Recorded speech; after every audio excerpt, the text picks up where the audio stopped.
మంచిర్యాల జిల్లా దండేపల్లి మండలం గూడెం సత్యనారాయణ స్వామి ఆలయంలో కార్తీక పౌర్ణమి జాతర సందర్భంగా భక్తులు పోటెత్తారు. ఉదయం 3 గంటల నుంచి పూజలు ప్రారంభమయ్యాయి.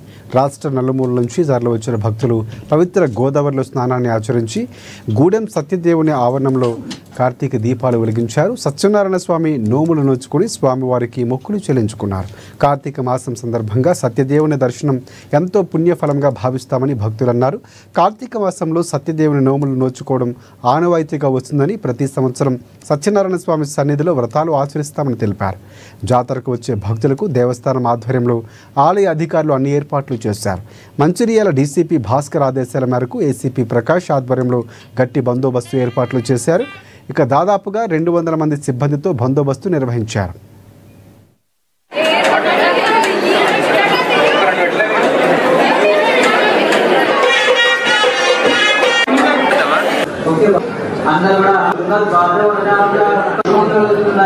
ఆకాశమాన వినయ కళావతి నెక్కిపోయి తీర్థ ప్రసాదాలు తీసుకొని